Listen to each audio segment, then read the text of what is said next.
Hey, it's me, Hideo Kojima, inventor of Hideo Games. Welcome to Bowstop. This is just going to be me talking nonsense, low effort content.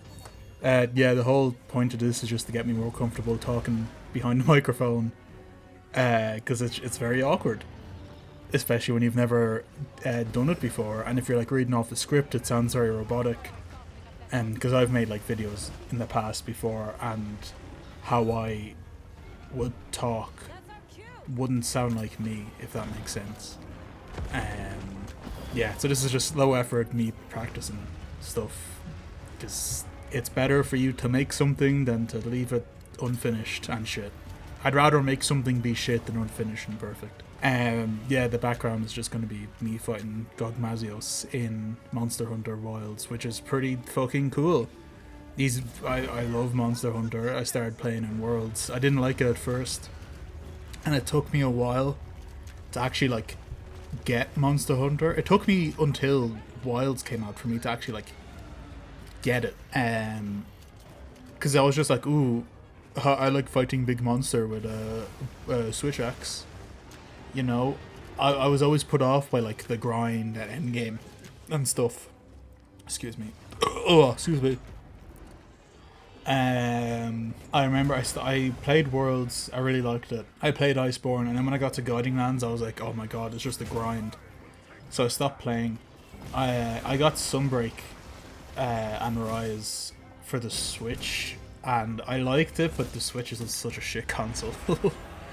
So I got it on when it eventually did come out on console. I got it there, and I got to like the start of Sunbreak and then put it down, and then I finally finished Sunbreak recently because I've been in a Monster Hunter mood. Because I've pretty much done everything in Wilds. Wilds was like the first Monster Hunter game where I accepted the grind. I got every armor set, every craftable charm, except for like 2 more I need to get. I just need to like, there's like 2 Omega components and then like a Laggy gem and Seregios, not gem, plate, whatever it is. I just need to get them, then I have everything then. And I'm just pretty much waiting for, well, Arch-Tempered Arkfeld's coming out, but that's not going to be that bad, I don't think, to farm. And then the expansion hopefully in the summer, or hopefully this year. And the expansion is usually when the game gets like super good. Like Rise was okay, but Sunbreak was great. Worlds was okay, but Iceborne was great. So you know, yeah, Wilds is probably my favorite one. But I did take quite a break from it. I played it for like 200 hours from when it released until when Mizutsune came out, which I think was title update 1. So February until April, like late March, early April, I think. I put 200 hours into that game, and it was, oh my god. And then after Gog came out, I got back into it, and he's become my favorite fight in the series. It's just so good, and you could always fail it as well. Like, it's not like a breeze. Even though I've farmed him enough to get the whole armor set and get some good Gog weapons, he's definitely one of my favorite monsters. My favorite was Zenogre, but I think it's Raidao now. Raidao is really cool. So yeah, I went back to finish Sunbreak, and Sunbreak is really good.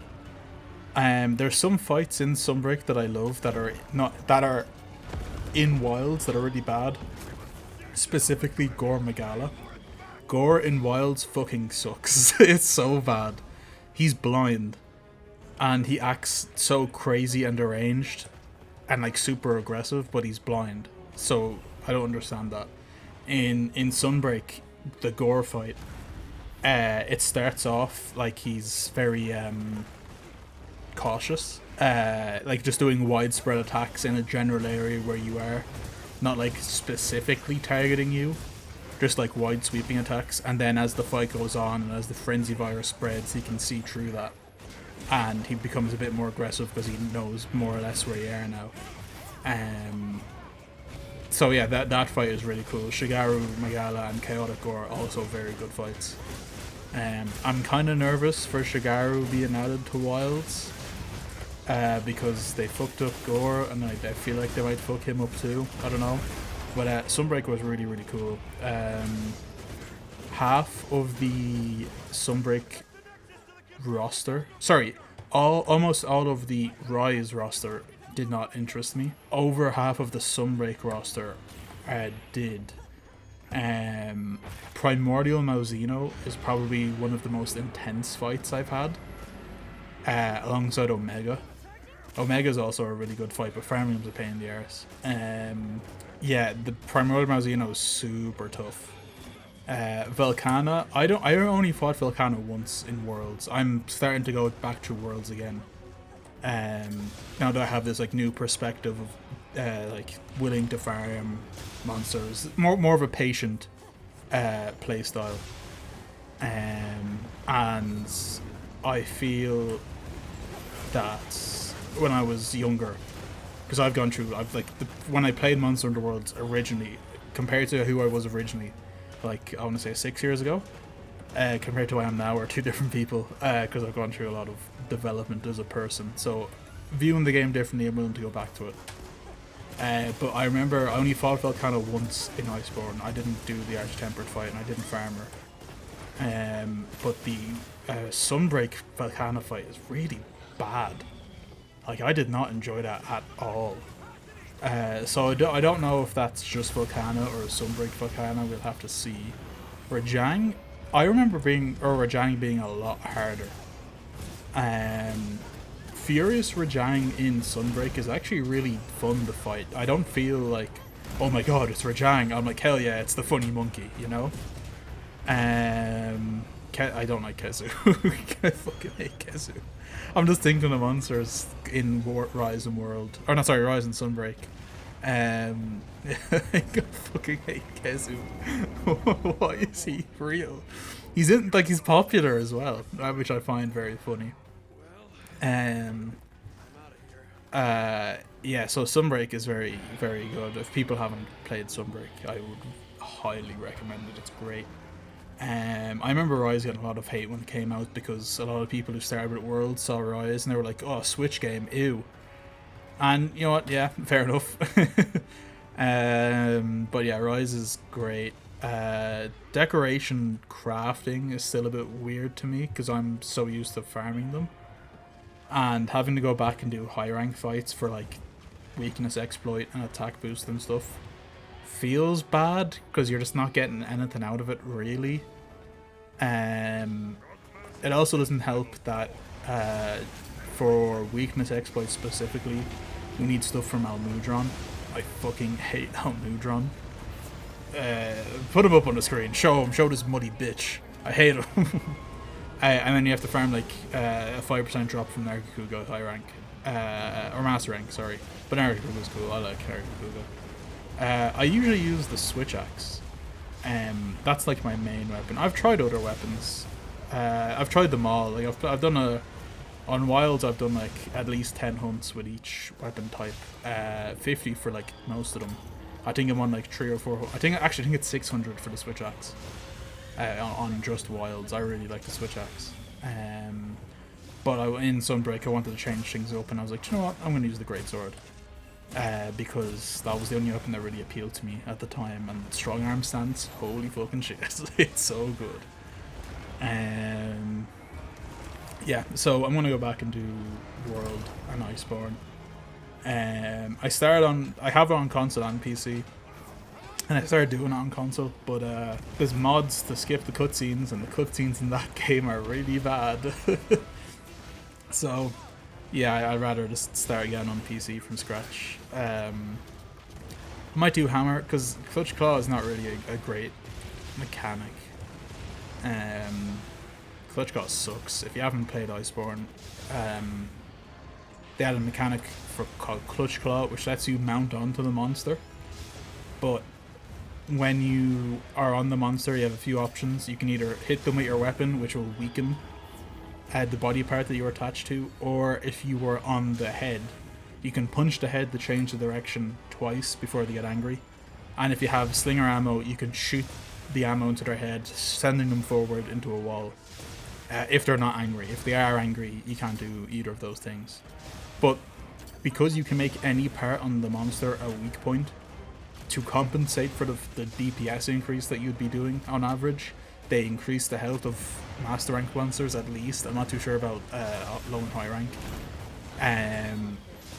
But it forces you to use the Clutch Claw, which can be kind of clunky at times, and it kind of forces you to use Temporal and Rocksteady Mantle, because while you have either of those on, you can just Clutch Claw onto the monster whenever you want. It doesn't matter.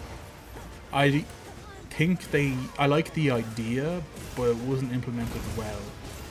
Same with the Spirit Birds in Rise and Focus Mode in Wilds, and like the wound system, all that. I think the idea of going around and collecting buffs, talking about Rise, is good. However, making it so that I have 40% health less, or have 40% of the health I should have if I don't eat, and 60% of the health I should have if I do eat, and forcing me to go and get these health, stamina, attack and defense birds around the map when I can just leg it to the monster. It sucks. I don't like it. And a lot of the endgame fights have the rainbow bird at the start because it's an arena, which maxes out everything automatically. I think that's a lot better. I wish they implemented that more, because there is ways to like get spirit birds more quicker, but it's just annoying. And in Wilds, the wound system I think is a great idea, but the wounds spawn too often and give you the focus attacks deal too much damage, and being able to knock a tempered monster if you hit a tempered wound, like a guaranteed knock, kind of too strong. And then focus mode especially. The fact that if I use the greatsword and I can use strong arm slash and change the direction of the attack mid-attack animation is kind of ridiculous.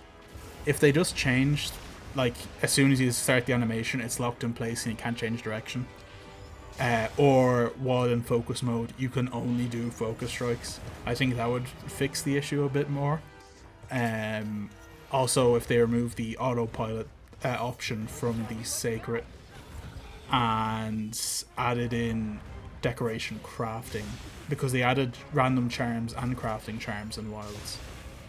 I think the way that's implemented is really good, because if you guaranteed want a skill, you can just craft a charm for it, but you can also get farm endgame monsters for RNG charms, which can give you multiple skills and decoration slots. So the best charms are RNG, but charms that will work for the moment are craftable, which is much better than the system in the world, because in World and Rise, usually like decorations and charms are like to end off the build, but having decorations be RNG in World means you're kind of fucked. Like it's like the difference between critical eye 4 and 5 or attack boost 6 and 7, you know. Like it's handicapping you because you have bad luck. And same with Rise. If you get like a bad charm, you have to like constantly grind for new RNG ones, which sucks. Like, it's not fun. So if they added a crafted decoration system where you get like the base decoration, and then the RNG decorations are like Razor Sharp, like 3 levels of Razor Sharp and 1 level of Handicraft, or 3 levels of attack up and 1 level of critical eye, you know, like those, like the hybrid RNG ones. If they could be completely RNG and then the crafted ones are the single skill, I think that would be fantastic, because you can craft stuff which will give you a great build, but then you have the RNG element which could give you a fantastic build, which I think would be good for them to do. So adding decoration, crafting, removing Sacred Autopilot, and changing focus mode to either lock you in the animation so you can't change direction, or have you only be able to focus strike, would be really good for the game. Also, just master rank to have higher health, because higher rank up until Gore is piss. So yeah, I think, and Capcom are listening, because all the post-release monsters are a lot more challenging. The difficulty is very subjective, obviously, but I'd rather be challenged than sleep through the low rank experience, which is basically what I did. I'm not like the best person in the world at Monster Hunter, but like this is like, come on. As long as Master Rank is somewhat challenging all the way through, and the other changes I mentioned, I think the expansion could be the best Monster Hunter game ever. Because as much as people like to shit on the current release, Monster Hunter is just fucking great. People are shitting on Wilds now and are saying Rise was fantastic, but when Rise was the current one, they were shitting on Wilds and saying Worlds was fantastic. And then when Worlds was the current one, they were shitting on Worlds and saying GU was fantastic. So on. People were complaining about difficulty. I saw some like forum stuff. People were complaining about the game getting too easy back in Try, like in 2009. This conversation happens all the time. So, you know, like it doesn't matter. As long as the game is fun and somewhat challenging, I'll be happy with it. But yeah, I'll probably do more of these. I just like getting my thoughts out, and also talking about a microphone is more comfortable. This is all very unscripted, obviously. Yeah, that's kind of it. Thanks for listening. Hideo Games.